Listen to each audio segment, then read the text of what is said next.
All right, welcome to Halitics. I'm Hal Ginsberg. It is Wednesday, the 24th. I'm so glad to be talking to you today. Hey, I was watching the NBA game, the late game last night. You can see an image there from it with the Mavericks squaring off in Los Angeles against the Clippers.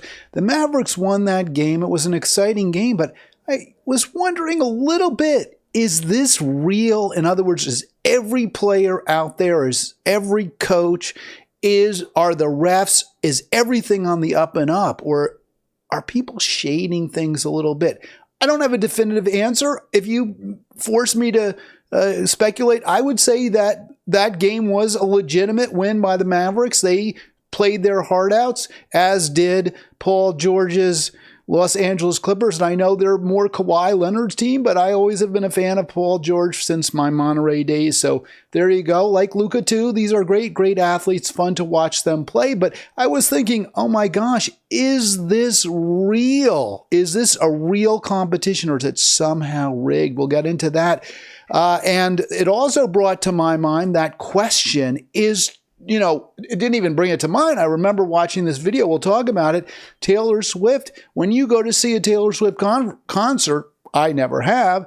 But if you go, or your daughter, I'm going to assume more likely daughters go than sons, but sons too, and moms and dads and everyone else. If you go to a Taylor Swift concert, you're not exactly hearing pure, unadulterated Taylor Swift. There are various ways that her voice is manipulated electronically, so you're not hearing exactly the way she sounds. And that, by the way, is not the case if you were watching, or if you transported yourself back to the 60s, 70s, 80s, you would be hearing the band pretty much the way they sound. Obviously, you have distortion, you have various tricks and techniques that musicians use with amplifiers, but there wasn't post-processing with computers the way there is today, both live and certainly with, or at least live, quote, live, unquote, versions. Concert versions are subject to significant post-processing. And any album now you buy, you're very likely to hear the voice manipulated with the auto-tune. That just simply wasn't the case. You go back and listen to an old Beatles album, an album from the 70s, 80s, you're going to hear, I'm going to play a clip from a guy I watch a lot, Phil from Wings of Pegasus, explaining how Karen Carpenter's voice was not, she had a magnificent voice, almost perfect pitch, and yet she would make, not mistakes, but she wasn't always on tone, on pitch. Today, it's very different. We'll hear about that. I think it's incredibly disappointing. We've lost something. Things aren't authentic anymore. And certainly our news media, and we'll start with the New York Times. So many people believe if it's in the New York Times that it's true. It's just that simple. When I point out examples, I provide clear, cogent examples of where the New York Times gets things wrong and then doesn't correct itself, how its bias shades it to mislead, misrepresent, certainly with respect to Israel's genocidal actions in Gaza. And when I pointed this out to people, I've heard them say, in fact, I think on this show, well, who do you expect me to believe? Who should I rely on? And my response is, well, don't believe anybody completely. You should. Yes, I read the New York Times. I take their reportage very seriously, but I also take it with often more than one grain of salt. You need to look at several sources, and you need to recognize that the New York Times, along with every other media, is trying to present an agenda that doesn't often doesn't jibe with the truth. Their coverage of Israel's rampage through Gaza and on the West Bank is a perfect example of how they're trying to manipulate you and get you to support Israel. Their coverage of the Columbia protests and other college protests is another example of their very, very strong pro-Zionist bias. We'll examine that. In fact, that's what we're going to start with. But before we get there, I also, again, want to urge you, please do like, please subscribe, more so than like. I want to see those numbers go up. We've got to get more people watching this video. There just isn't anyone else who does what I do out there. And if you think there is, or if you're like, hey, Hal, I've watched this other YouTuber and they do exactly what you do, only they do it 3 times better, then put their name, put their link in the chat. I would love to see that. If they're, if someone else is doing this, then fine. Then maybe A, I don't need to, or B, I need to step up my game to figure out what I can do that would put me in the league of whoever you think is better. 240-242-5646, 240-242-5646. Look, let's just go. The most important stuff, obviously, is what's going on in the Middle East right now. And tragically, Congress just authorized, $26 billion more to fund Israel's killing massacres in Gaza, the West Bank, and I guess to respond to Hezbollah as well, and Iran. Israel is in a lot of trouble, a lot of deep kimchi because of its own actions, not because of anti-Semitism, not because of Jew hatred, but because of their evil, because they're an evil country at this point. I don't know how else to say it. It's hard for me as a Jew. Arlen said this, as a Jew, it's hard to accept what Israel's doing. It's less hard for me than I think for most Jewish people, but I mean, even still, I don't like it. I'm not happy about it. It's easier for me to say demonize China. It's easier for me to demonize Saudi Arabia, but they're not right now. I guess you could say, well, China is with the Uyghurs. China, very, very problematic in so many different ways. But right now, the genocide that I think most of us are viewing, where there's an outright action to kill, to cleanse Gaza, is by Israel. And that is what we should be discussing. And that is what we need to take action against. And instead, our government is supporting it. And so is the New York Times. Here you go. This is just came out, The Intercept. The Times has instructed its journalists, and it doesn't just instruct them. I mean, their editors, they take out that blue pencil. Don't use the word genocide to describe what Israel's doing, even though there's mass starvation. Don't use the word genocide, even though, 2% is it? I think if I'm going to do my math right, it's over somewhere around 2%, 1.5%, 2% of Gazans have now been killed by Israel. And in terms of the number that have been wounded, you're looking at 6% of Gazans are casualties now. So you want to call it, you don't want to call it genocide, you don't want to call it ethnic cleansing. What are you supposed to call it? You can't call the Hamas military unit fighters, they're terrorists. But the Israeli Defense Force, they're an army. This is a war. It's not killing. It's not massacre, unless it's being done by the oppressed, by the victimized, by the Palestinians.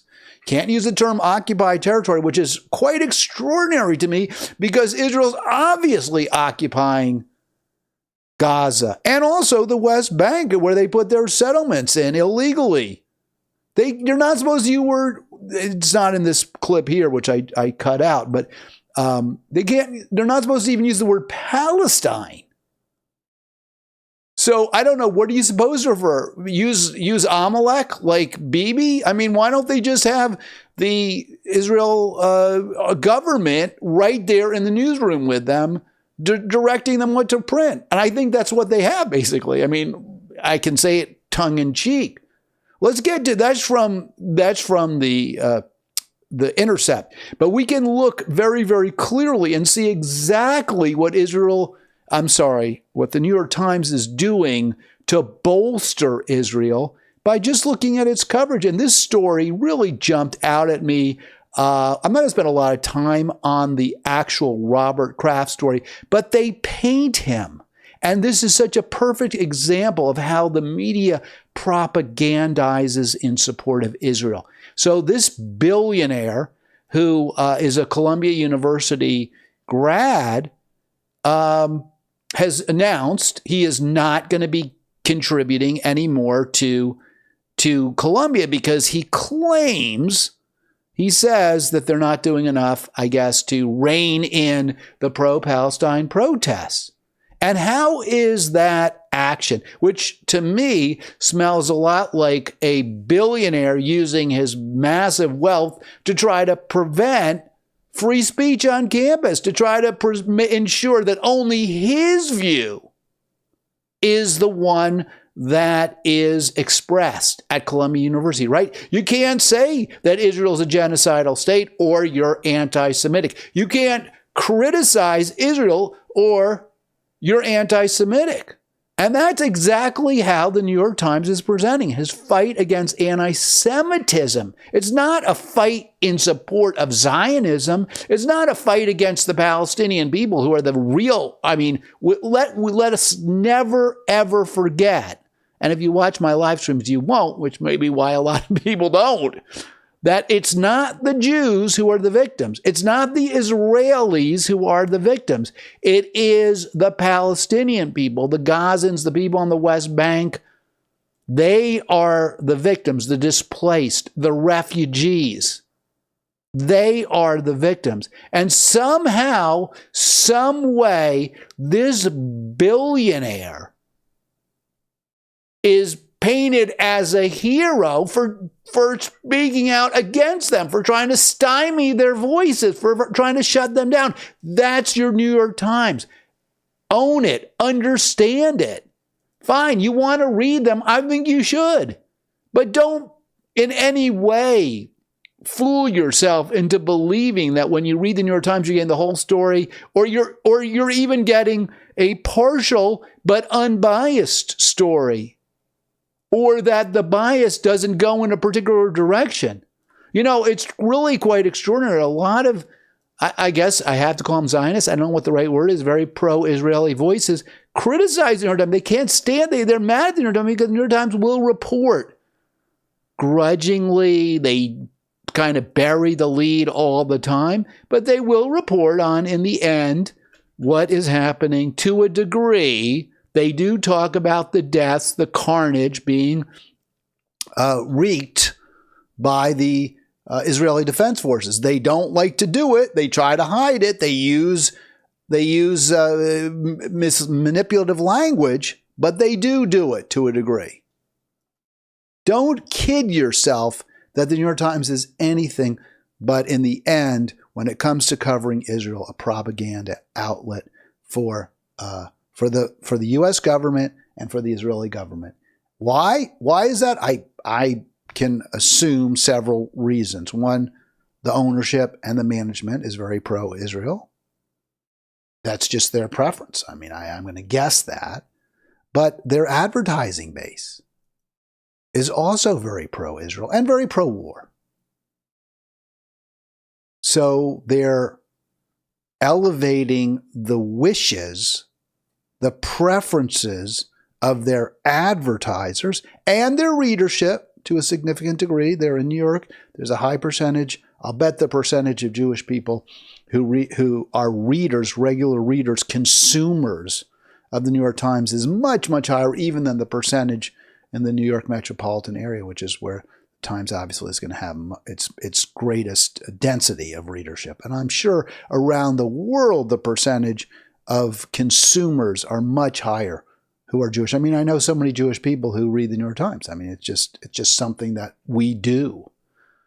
So they don't want to offend their readers. They don't want to offend their consumers. They don't want to offend their advertisers, and they have a pro-Israel bias. And they're able to kind of spin it, maybe in their own minds, that, oh, we're being woke. You know, we're so woke, and we're always about identity groups.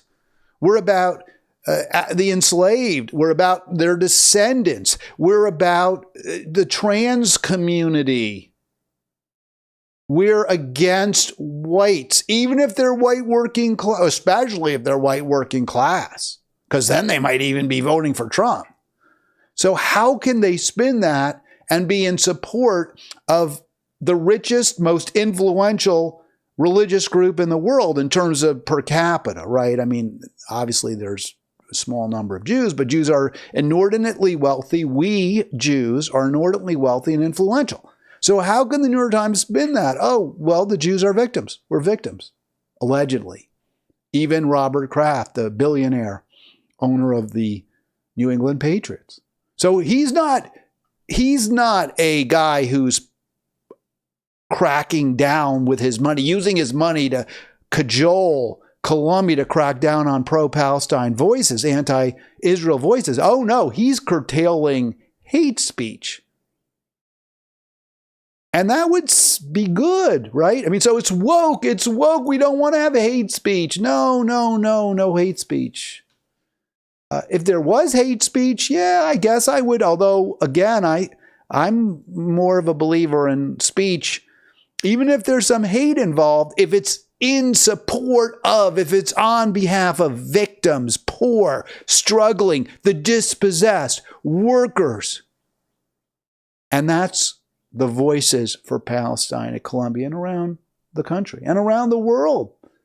But, if there was hate speech, I'd say, okay, well, we don't like it. But where's this hate speech? Over and over and over. I read the New York Times and I just don't see it. I guess there is hatred towards Israel. I used to say, well, why? People ask, I'd ask people, why do you think they hate us? Because, after 9/11, when we were targeting, even before, a big justification for the U.S. colonization, rampaging, corporatism, international, multinational corporatism. A big justification I would hear from people is, oh, well, they hate us. Well, we have to be there because they hate us. We have to fight them over there, so we don't have to fight them over here. But no one seemed to ask the question, or I always did, well, why do they hate us?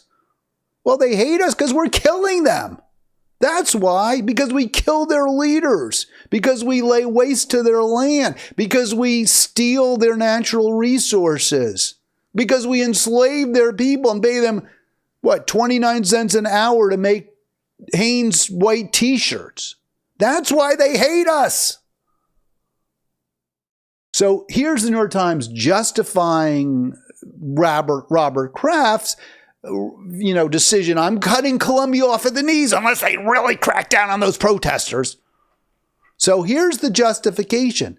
Some Jewish students are targeted. Well, I guess some Jewish students who were very pro-Israel, Zionist, who were getting in the face of the anti-genocide protesters, yeah, they were targeted, but there were probably some Christian, I'm sure, students targeted as well. According to Haaretz, there were Jewish victims on October 7, but there were also Muslim victims. There were also Christian victims.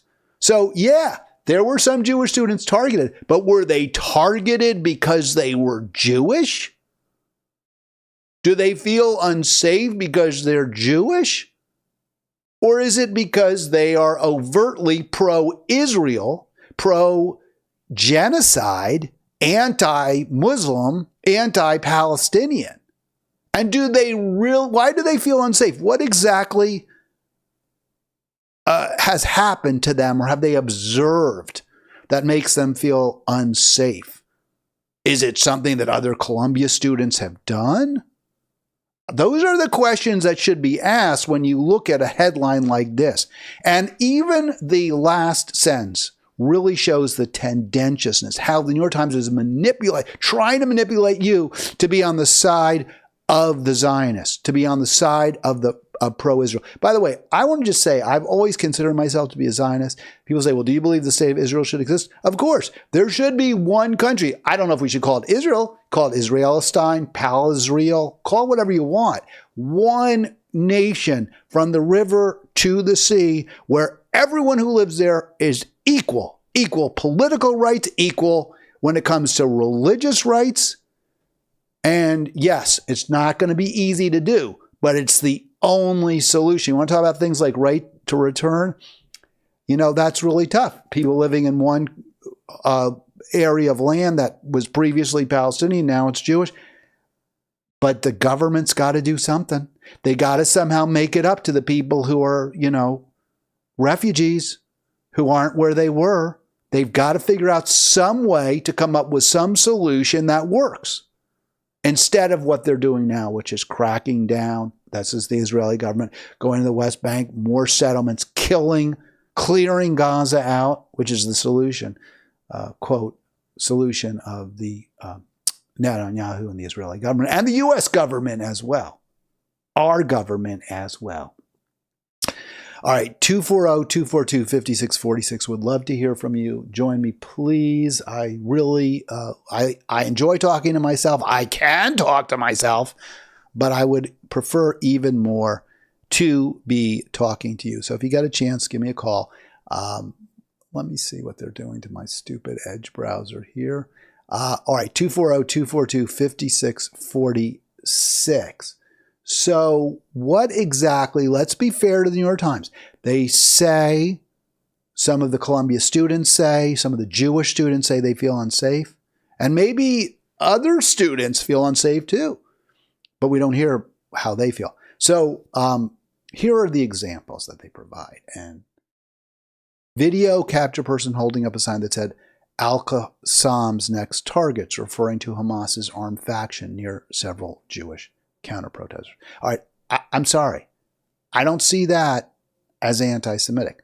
First of all, were some of those counter-protesters, were they not Jewish?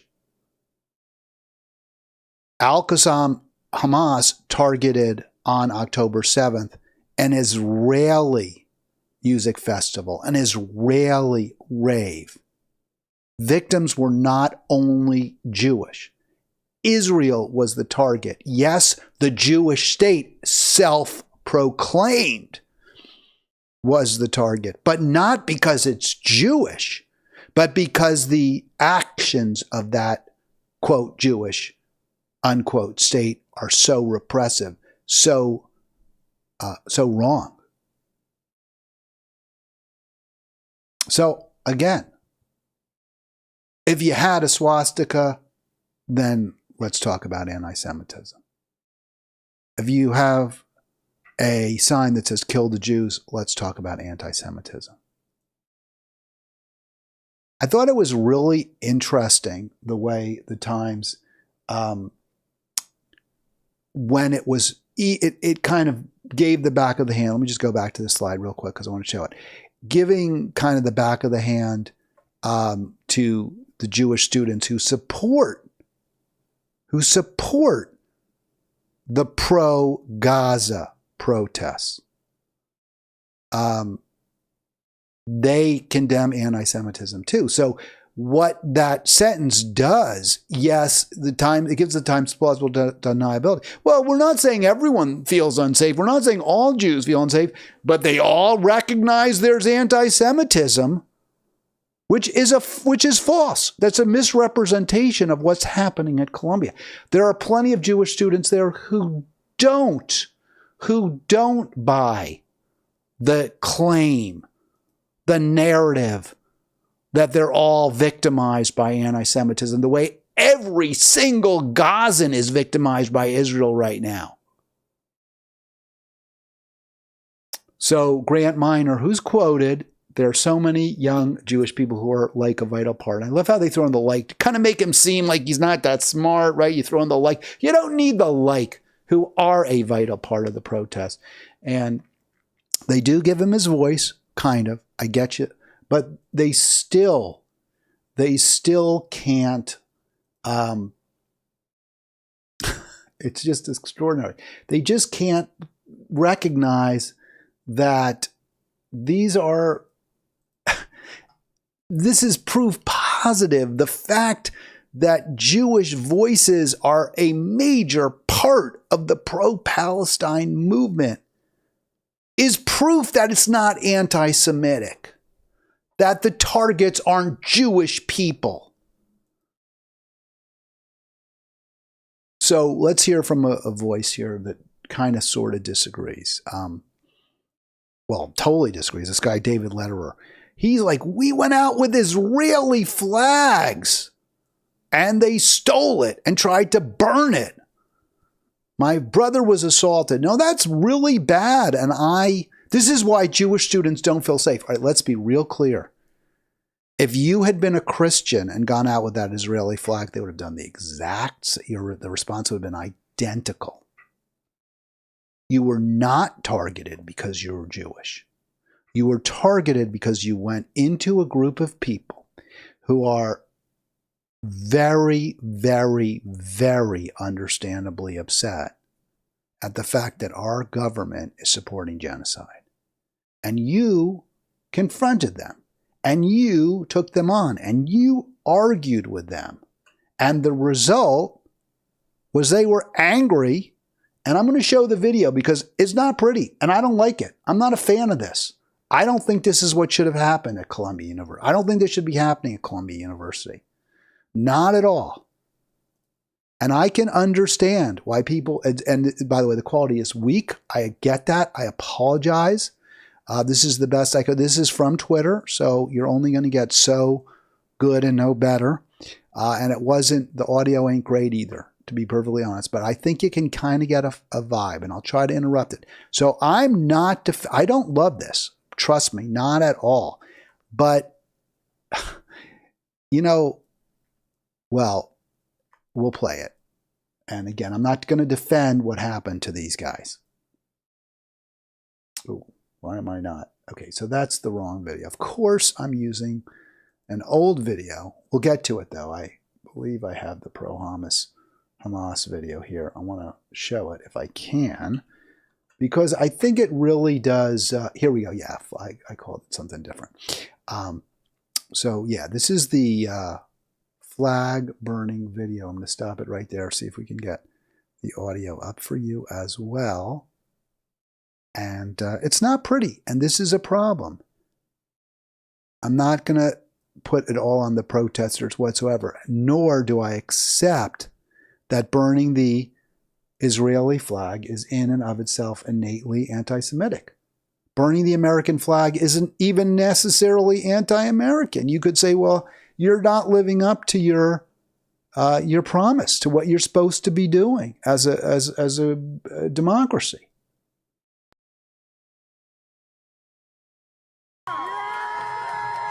So there you see one of the protesters trying to light the Israeli flag on fire. And I don't love it. I really don't. But this guy, Letter, I assume that's the one in the middle with the kippah on, the yarmulke on. I'm assuming that's he, or it's his brother. You went into a crowd. You have a right to protest, but you're the one who began the confrontation with people who are, if you had any empathy, very, very, very upset at what the country that you're supporting is doing. Now, he's not assaulted, as far as I can see, at any point in this video. In fact, he pushes somebody there. But it's ugly. It's a really ugly mob scene going on. I think someone threw something. That's not good. They're throwing things. That is assault. Okay? It's bad. But you know what should have happened here? And now people are intervening and saying, stop it. Just cut, cool it, cool it, cool it. And they're getting him out. He's able to walk away with his flags. He's not accosted. At no point is he. And now they're waving him off. So I don't view that as anti-Semitism. He could have been a Christian. They are not targeting him because he's Jewish. They're targeting him because he's supporting a genocidal state. But that shouldn't have ever happened. Putting all that aside, A, the crowd shouldn't have went after him that way. B, it should never have happened. The real villain here is Columbia University. Why aren't they protecting everybody? They should have public safety there. They should have police there, not to arrest, but to keep these, quote, warring, unquote, camps separated. They can say to the pro-Israel protesters, you go over here. They can say to the pro-Palestine protesters, you stay over here. It's like Colombia wants a riot. They want violence. And those protesters, quote, protesters, unquote, Zionist protesters, were clearly looking to instigate violence and attack. Now, I don't think you give people what they want, but they clearly were. They walk in at night with Israeli flags to a group of pro-Palestine, pro-Gaza supporters. What do they expect is going to happen? Now, why? You might say, well, why are they so upset? Why are those protesters? You know, maybe there's both sides of them. There's two sides. Maybe it's not just the pro-Palestine people who have might on their side. I think it's really important to examine the causes. You know, when we look back at the civil rights movement, you're always confronted with images of, Bull Connor with his German shepherds, sicking them on children and young people and protesters, and it's ugly and it's wrong. But there were, they're not, I don't have them off the top of my head, and it was really important. Dr. King, was a huge supporter of nonviolence. But there were times there were violent reprisals, I believe, on occasion. And when we think about those, we're like, okay, like John Brown, right? John Brown did kill people in Harper's Ferry because they were pro-slavery. He said, this is a great wrong. This is a great evil. And we think of John Brown, many of us do, I do, as a hero. Notwithstanding his use of violence. He used violence to stop a tremendous evil. Now, I'm not saying that group of pro-Gaza supporters were violent in that way. They clearly were angry. They were upset. There was no lynching. Nobody was killed. Nobody was shot. The pro-Israel protester was allowed to leave, obviously, without any problems whatsoever. I do think it's instructive to look at who's ultimately on which side. The New York Times doesn't do that. All the New York Times does is paint the protesters as anti-Semitic, as Jew haters. But in fact, why there's so much anger and upset on college campuses is because of what Israel's doing. So today, for more mass grave investigation grow. And you can see the news is just absolutely horrific, which, by the way, is a word apparently the New York Times isn't supposed to use when describing what Israel has done to Gaza or the situation in Gaza. You're not supposed to say it's horrific. You can say what the Gazans or what Hamas did. You can call that horrific, a massacre, an atrocity. Those are all fair game. But you can't describe what Israel's doing in those terms. So Gaza medics, even today, continue to unearth bodies in mass graves. That is shades of the Holocaust. Tens of thousands of civilians in northern Gaza are rising. Fears for their safety. And these aren't people who wandered into a crowd that's angry and resentful. These are people who are trying desperately to escape being killed by an army. Israeli troops attacked the city with extreme force and ordered Palestinians to flee immediately. Where are they supposed to go? Nowhere. This is what the pro-Gaza protesters are saying is wrong. We have to do something. Colombia shouldn't support this. Our government shouldn't support this.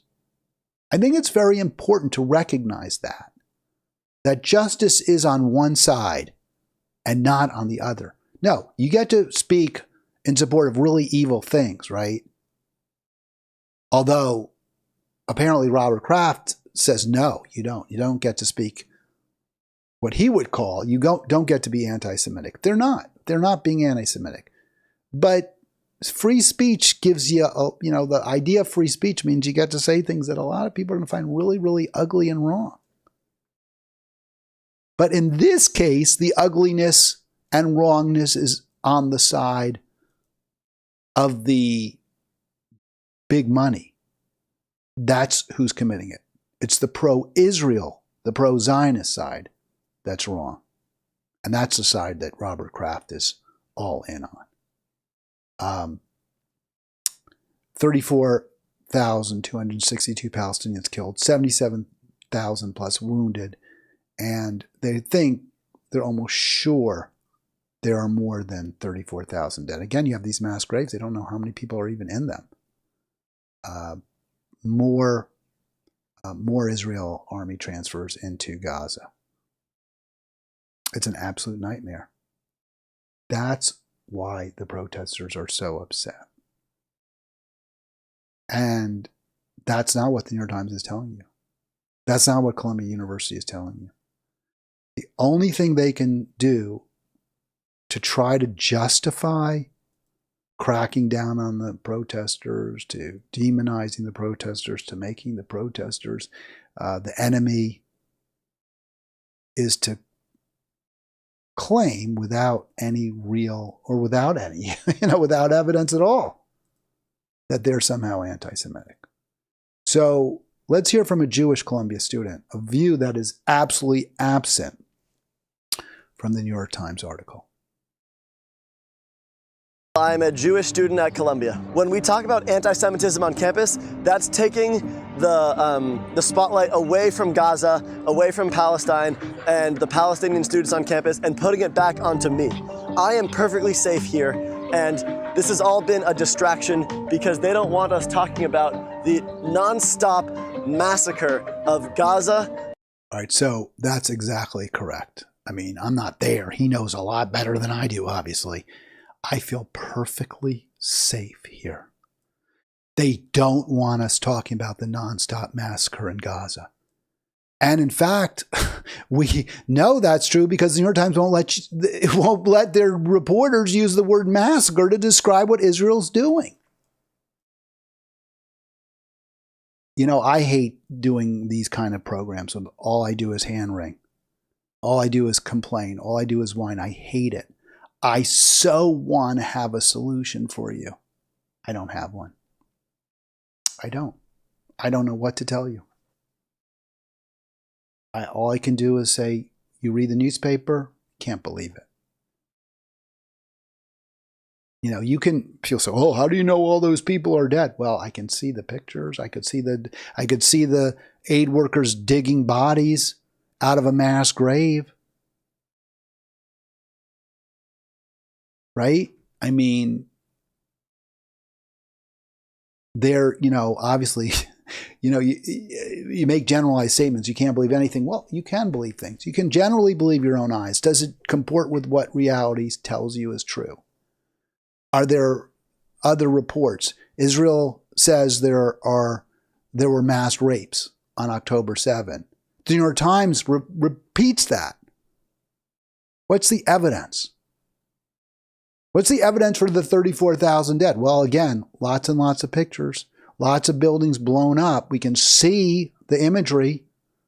Doesn't look CGI, doesn't look faked. So that's how we can believe things.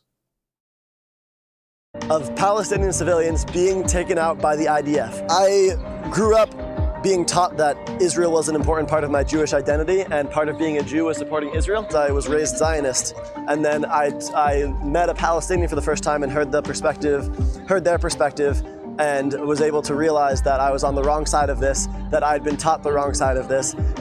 To me, calling in the police was an act of desperation. They know where the students stand. They saw the students come together to support their suspended and arrested friends. We see that other universities are following in our footsteps, and we welcome them. We just want to make sure that they do it in solidarity with Gaza and with Palestine, and that the focus is not on us. But we hope that this can be an important step in the liberation of Palestine and an end to the occupation and an end to the genocide. All right, so that's why they're doing this. It's not because they hate Jews, not because they want to destroy Israel, because they want an end to the occupation. They want an end to the killing of Gazans. And if you support the occupation, if you support the killing of civilians, the murders, the massacres by Israel, which I know you can't use those words in the New York Times, then you're not anti-Semitic.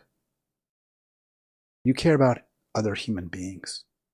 You're a decent person. You're moral. So is everything fake? Well, I guess, I don't know whether there's always this ridiculous fighting or, spatting between Beyonce and Taylor Swift's, Queen Bey and Swifties. Who's bigger? Who's better? Taylor Swift or Beyonce? I mean, I don't get either one. I'm old, I guess. But my question, again, you can't believe what you read in the New York Times half the time. Can you believe what you think you hear coming out of Taylor Swift's mouth? And sadly, well, you hear it. Something's coming out of your speakers. But unfortunately, it's not just Taylor Swift's voice. And this is, and you can say, well, who cares? Like this is an old story, Milli Vanilli, whatever. This is everybody today. Music it's fabricated. It's inauthentic. So I say to my kids, the music was so much better when I was young. And you sound like an old man, which, by the way, I am. But it's true. I mean, yeah, and yes, it's true. So let's go to this guy, Phil. He does a really nice job kind of exposing, I believe, how the music today is just phony. It's just not real. It's just fabricated. So let me see if I can get to the section I want here. This is really good. I thought he did a real nice job presenting exactly what's wrong with not just Taylor Swift, but music today. So let's see if we can get it, because he's a fan. He likes Taylor. He's not like he doesn't think she's good. He's bemoaning the entire music industry, and with good reason. And this is, again, I wish I didn't have to just wring my hands. I wish there was something I could say differently. Like, we can do this, we can change that. But here we go. Or break in the vocal, they boost the volume of the crowd. So they're always playing this game of vocal and then vocal silence, boost crowd, take out crowd, vocal. So they're just mixing it as they go. But let's jump into the performance and we can see if we've got any auto-tune or pitch correction going on. Is this adequate? Yes. I walked to the door with you. The air was cold, but something about it felt like home somehow. And at this point, that's all I need to hear, and that's all I needed to hear on the original video to say that yes, this is at least pitch corrected, if not auto-tuned. It sounds auto-tuned because I don't believe that they would, they might actually use auto-tune on Taylor Swift's voice because she's such an accurate vocalist anyway. And this is my problem with these kind of performances, especially because this is labeled as live, on YouTube, and you assume that what you're hearing is what Taylor was producing at this particular performance, but it's not, because it's going through auto-tune. So we don't hear her vocal as it was on the night. And just, taking it back, you can hear instantly, and you can see, this is why we have the pitch graph on the right-hand side. We can see that already we are snapped to notes here, and you get that mechanical sound of auto-tune, but I'll let it play through. Cold, but something about it felt like home somehow, and All right, I'm going to stop because I don't want to get this thing kicked off the YouTube because I'm playing her music, although I guess it's going to be all right since Phil was doing it in his YouTube video. But he says at another point that she's a very talented vocalist. She doesn't even need to do this, but it's just what you're expecting now is not human voices. So sad. So incredibly sad how much we've lost. I also think it's sad because a lot of people I don't think even care or think about this. But if you really, but we lose something, we lose that connection if all we are is hooked up to machines, if, feeding ourselves with zeros and ones, as my friend Patty Ross once said on the Hal Ginsberg Morning Show. Music is fake. It's just fake. I mean, it's not like it wasn't in the past, and you'd have, artists who were, passing off other artists' work as their own, and I'm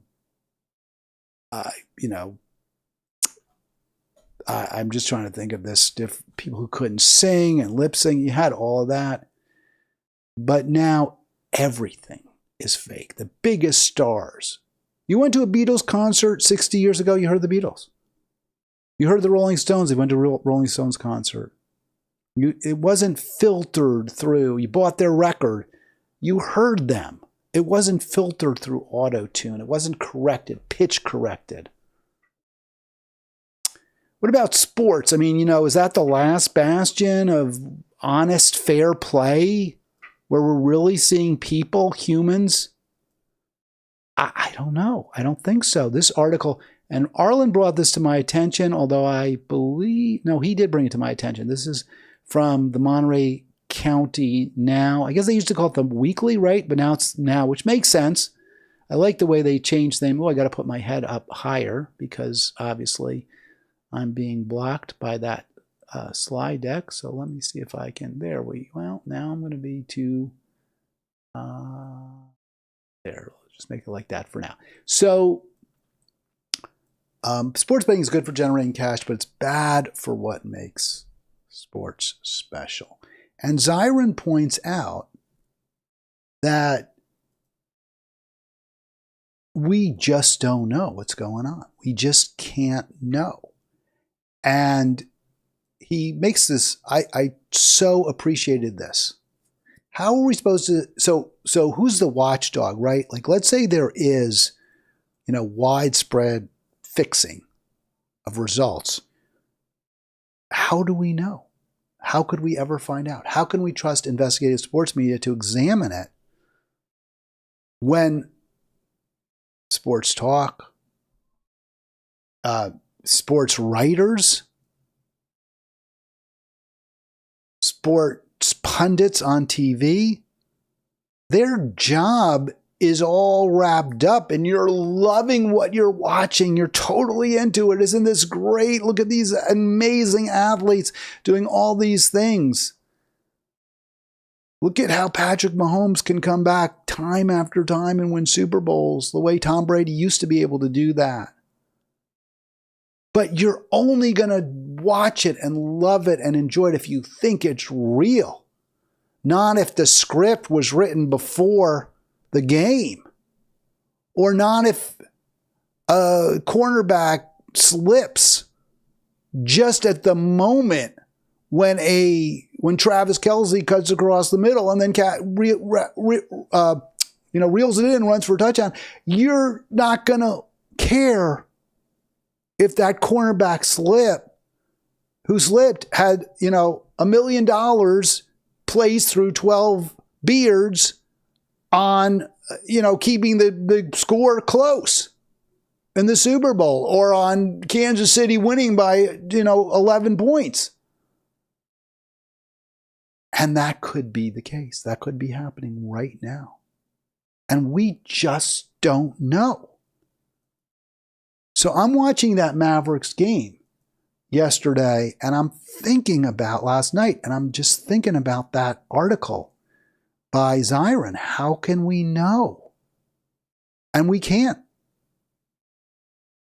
we're in the dark. It's very, very disheartening, right? I mean,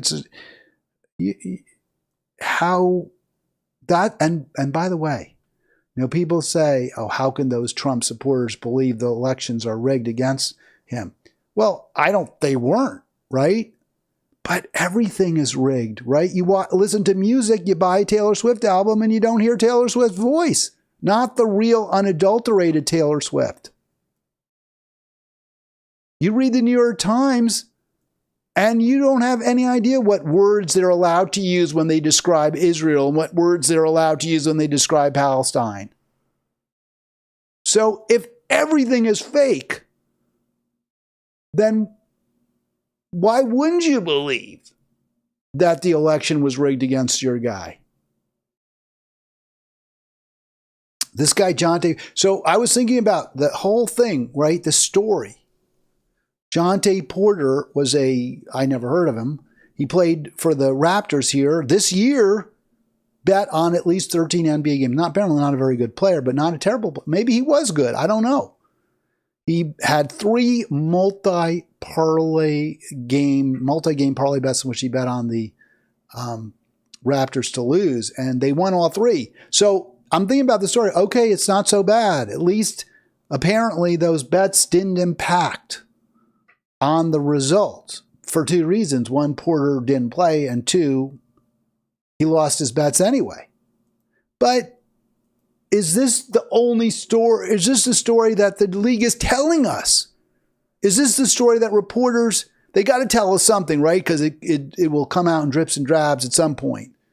So let's get ahead of it. Let's sacrifice one guy whose story doesn't make us look that bad. How widespread is this? We have no idea. And they give some more examples. Well, they give another example of a bet that Porter made, which again doesn't seem, I mean, it's bad, but look at this. Porter told an individual, I'm not going to be able to play or something, or I'm not feeling well, I'm not going to play very well. And then the individual bet against the Raptors. And apparently, and that sounds really awful, right? I mean, guy knows his knee hurts. I won't be able to jump as high, but doesn't reveal it to anyone except one gambler. That's not kosher. That's not acceptable. That's clearly, again, trying to rig the results to favor you or your buddy who maybe you owe money to. But again, so it makes Porter look bad. It's not good. But again, is that the worst possible story? Because in the end, my understanding is Porter took himself out early. And again, I didn't put the clip in there, but Vegas flagged the bet. They said, wait, this is a weird bet. It's too much money. It's a strange bet, the way it was put down. So they just disallowed it, and it had no impact. But what about bets that do have impact? What about guys who tank and we don't find out until long after the fact, if ever? Are those stories being suppressed? I was looking at the Ohio State newspaper. I forget what they call it. It's not the Buckeye. Because I wanted to see if there were any stories about the protests at Ohio State, the pro-Palestine protests. And I couldn't find any. I know there were pro-Palestine protests at Ohio State. I couldn't find any stories. But the whole newspaper was devoted to Ohio State sports. That's how big it is. That's how important it is. You don't think some of these kids are succumbing to the lure of seemingly easy money? Almost certain they are. We just don't know. We don't know what's real, what isn't. There were a couple of there were a couple of plays I just want to show you real quick that caused me suspicion about that game last night. It just looked a little, and I'm not saying any of this is proof positive, and I might have gotten it wrong, and I'm not the best fan, but I'm watching this live, and I want you to just see this play, because I thought, is there something going on with this ref? Because it looked to me, and maybe you feel differently, but let me transition it and play it. Dallas won. So now the series is tied 1-1. Did the league want Dallas to win so that it would be a longer series, they would make more money? Doncic is maybe the MVP this year, one of the most popular players in the league. The fact that he's white doesn't hurt. Do they want to have a narrative where they have the white superstar and the black superstar with him and Kyrie Irving maybe going deep in the playoffs? I don't know. I have no idea. But I wonder about all of that. And I sort of wondered when I saw this play. So let me play it right here. Let that guy get going, Chuck. Loves that spot, man. Russell Westbrook. I love that guy right there, man. I love me some Russell Westbrook. So now we got ourselves a 2-point game, 65-63. So that's the play that really, I watched that live. I watched it while it was happening on my television, and I thought, did he just walk? Did he just take steps? Did Luka just take steps and they didn't call it? Let's see if I can play that again for you. It looked just a little sus, just a little suspect to me. Let me play it again. So we'll go back a few, and I'm going to see if I can. I'm going to see if I can do the slow go, right? I know there's a way to do it in slow-mo, but I guess I can't right here. So let's play it one more time. So here, now we got watch ourselves this. a 2-point game, 65-60. Doesn't it look like he's taking an extra step? There's one place where it looks to me, just for a moment, I'm going to slow it down even more. I don't know if you can see that. I'm going to slow it down one more time. I'm not saying this happened, and maybe it didn't, and no one said anything at the time, but it just looked a little suspect to me. So here, watch this. So he's going to do the... He goes by, he blows by, goes through. 1, 2. I guess that was okay. I guess it was okay. There was a high. I'm going to do it one more time. Sorry, folks. One more time. I'm going to show it, and then I'll move to the next. 1, 2. I guess maybe he didn't. It looked to me like he dragged or he took an extra. So, okay. So never mind. Never mind. But I just, and I might not have even thought of that or been concerned about it, except that I'm wondering, is this on the up and up? Because the NBA probably does want the Mavericks to win. The NBA does want a long series. Is that what was going on there? Let's play one more video from that game, because this was the other thing that was a little bit suspect. 7-point game. Suspect. You can hear it there. Let me start this again. So here's Kyrie, the other superstar, and I love this team. I mean, these guys are so exciting. They're so much fun to watch. So I don't want anyone to think I'm not a fan. I am a fan of the Mavericks. But I had to say to myself, is this game on the up and up? Because everything is rigged. We've talked about, right? Everything is friggin' rigged. Here we go. Not over yet. 7-point game. PG just weaving his way through traffic. Paul George, another great player. And then finding Zubac. Oh, my gosh. Okay, Zubac. I want to know what happened on that foul on Kawhi Leonard. So that's it, the foul. That was like a foul. That was a foul. That's a tough shot right there. 87-81, man alive. So here you go. This is what you're talking about right That's here. a foul. So they called a foul, and you can see the score there is 93. Let me switch that over for a sec. They called a foul, 93-88. That score by Leonard made it 93-90 with 20 seconds. It's a big deal. Now, if he gets a free throw, he can cut the lead to 2. And if he misses the free throw, maybe the Clippers get the ball back and they can tie the game.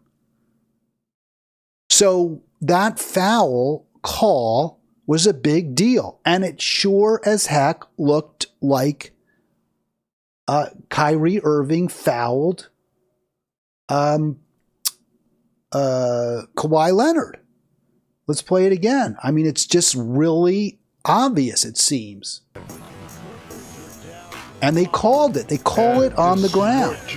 You can see the hand come right down. It came right down on his arm. Now, it was reviewed.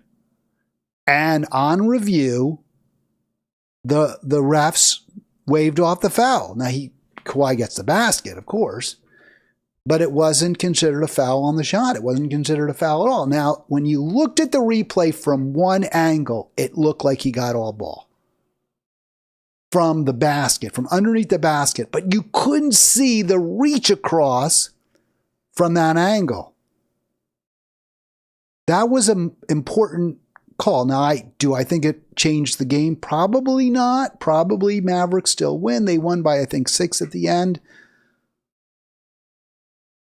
But it sure looked to me while I was watching that Luka got away with a step, an extra step, and Kyrie got away with a foul. Now, maybe there wasn't a walk, but it still sure looks like Kyrie got away with that foul, and that may have impacted the game. Were the refs looking to give the win for whatever reason? Maybe someone had a bet on the game. I don't know. To the Mavericks. Now, this could all sound crazy and conspiratorial, and probably is, and it's probably not based in any kind of reality. Except that we've seen so much else that's phony, that's fake, that's not, in the end, based on hard evidence. Go out, present it as true when it's not. Whether it's Taylor Swift's voice, whether it's New York Times reports of campus unrest, whether it's the results of games. We live in an ersatz world. You know what's real? I'll tell you what's real. The blood of the Palestinians that is being shed by Israelis right now. The homes being blown up. The dead in Ukraine as a result of our war in support, our war for the military-industrial complex, our proxy war against Russia. That's what's real. And we've got to do everything we can to stop it. All right, I'll be back tomorrow. Have a great afternoon or morning, depending on where you are. You've been watching Halitics.